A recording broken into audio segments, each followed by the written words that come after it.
Hello friends, welcome to everything sorted. और आज की वीडियो ये रिश्ता क्या कहलाता है कि फैंस के लिए बता दूं कि एक स्पॉइलर अलर्ट है। तो जिसे नहीं देखना है वो वीडियो को स्किप कर सकता है, और जिसे देखना है वो प्लीज वीडियो के एंड तक देखे, क्योंकि ऑफ कोर्स स्पॉइलर है भाई। चैनल को सब्सक्राइब अगर अभी तक नहीं किया है तो मुझे सेक्शन में बताइए क्या वीडियो बनाऊं आपके लिए। ये रिश्ता क्या कहलाता है काफी रोमांचक चल रहा है। आज रात के एपिसोड में अफरा तफरी के बीच अबीरा रूही को संघर्ष करते और गिरते हुए देखती है। बिना किसी हिचकिचाहट के वह रूही की तरफ दौड़ती है और उसे कवर करके नुकसान से बचाती है। इस बीच अरमान खुद को एक मुश्किल स्थिति में पाता है। वह दक्ष से संघर्ष कर रही विद्या और शिवानी की मदद करने और अभीरा और रूही की सहायता करने के बीच फंसा हुआ है। अनिर्णय के एक पल के बाद वह दक्ष, विद्या और शिवानी को बचाने को प्राथमिकता देता है। उसी समय अभीरा रूही की सुरक्षा सुनिश्चित करती है, उसे अपना संतुलन वापस पाने में मदद करती है। दूसरी तरफ रोहित अपने चचेरे भाइयों के करीब रहता है, उन्हें खतरों से दूर रखता है। जब वह अरमान को विद्या के साथ और शिवानी और अभीरा को रूही की देखभाल करते हुए देखता है तो वह जिस तरह से सभी एक साथ आ रहे हैं उसे देखकर राहत महसूस करता है। इस बीच चारू अभीर की सुरक्षा के लिए चिंतित हो जाती है, जबकि कियारा उसे खोजती है।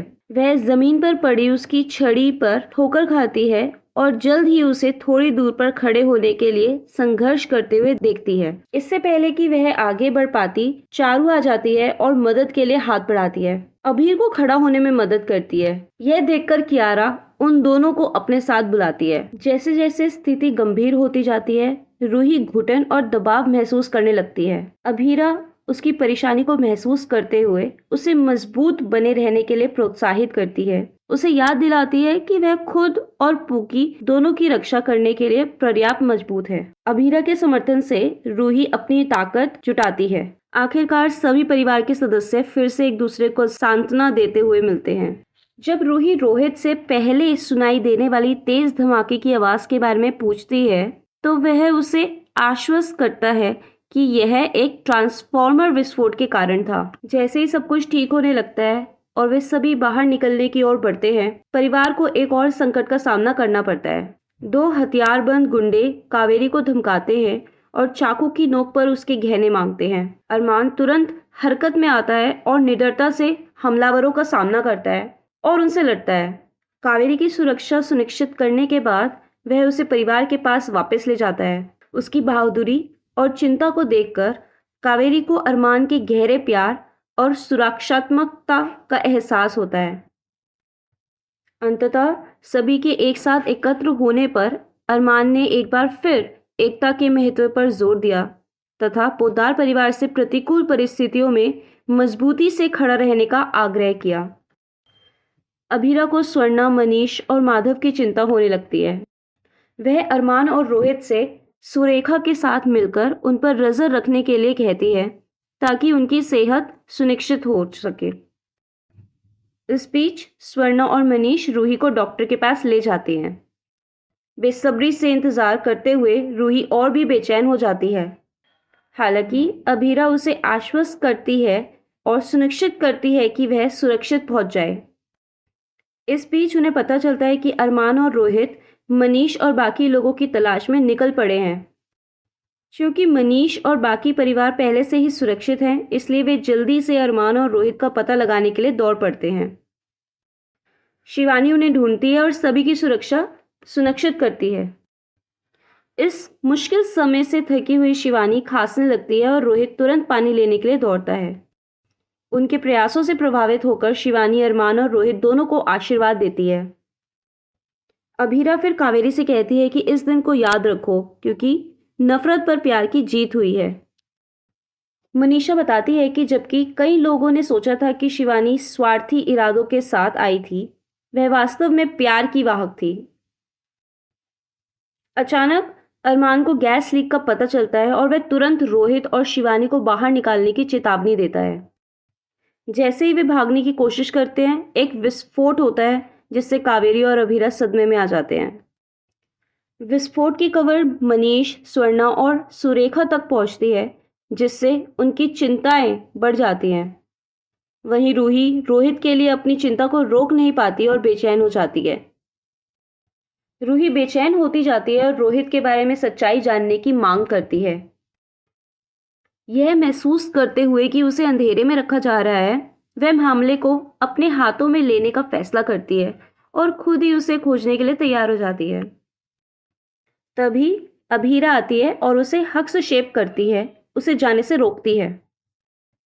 वह धीरे से रूही को शांत करने की कोशिश करती है, उसे आराम करने का आग्रह करती है। हालांकि जब रूही बार बार रोहित के ठिकाने के बारे में पूछती है तो अभीरा उसे आश्वस्त करती है कि वह कियारा और अभीर को घर छोड़ने गया था। रूही एक पल के लिए हिचकिचाती है और पूछती है कि क्या वह सच कह रही है, और अभीरा उसे आश्वस्त करती है और वादा करती है कि रोहित जल्द ही वापस आ जाएगा। अरमान और रोहित को अपनी जिंदगी के लिए लड़ते हुए देखकर अभीरा टूट जाती है। जल्द ही डॉक्टर दिल दहलाने वाली खबर सुनाता है कि शिवानी को बचाया नहीं जा सका। अभीरा को यकीन नहीं होता। वह अपने नुकसान को स्वीकार करने के लिए संघर्ष कर रही है, जबकि माधव भी उतना ही टूट गया है। जब डॉक्टर पूछता है कि क्या उन्हें शिवानी के अंतिम संस्कार के लिए अस्पताल की व्यवस्था की जरूरत है, तो अभीरा उसकी संवेदनशीलता की कमी पर भड़क जाती है और उसे डांटती है। दुख से अभिभूत वह शिवानी के एकाकी जीवन पर शोक मनाती है और उसकी अंतिम यात्रा के दौरान उसके साथ रहने की कसम खाती है। मनीष अभीरा के साथ खड़ा है, उसे सांत्वना देता है जब वह टूट जाती है। विद्या अपराध बोध से ग्रस्त है और माधव और शिवानी को अलग करने के अपने पिछले कामों पर पछताती है। वह खुद को अरमान को शिवानी से दूर रखने के लिए जिम्मेदार मानती है और जब उसे शिवानी की मौत के बारे में पता चलता है तो वह दुखी हो जाती है। अगले एपिसोड के प्रीकैप में बताया जाएगा कि अभीरा और अरमान अपने बच्चों को दुनिया में लाने के लिए रूही का आभार व्यक्त करता है। तभी अरमान को एक कॉल आती है और वह रोहित के बारे में दुखद समाचार सुनकर हिल जाता है। रोहित के निधन के बाद दुख की घड़ी आती है, जिसके बाद अरमान को रूही और दक्ष की जिम्मेदारी लेनी पड़ती है। अरमान और अभीरा पूरी तरह सदमे में हैं। थैंक यू वीडियो के एंड तक बने रहने के लिए। आज की वीडियो में बस इतना ही। और हाँ दोस्तों, अगर आपको मेरा कंटेंट अच्छा लगता है तो प्लीज़ मुझे कमेंट्स में ज़रूर बताइए कौन से एपिसोड्स की वीडियो मुझे बनानी चाहिए। अपना प्यार देने के लिए धन्यवाद। नेक्स्ट वीडियो में मिलते हैं, तब तक के लिए बाय बाय।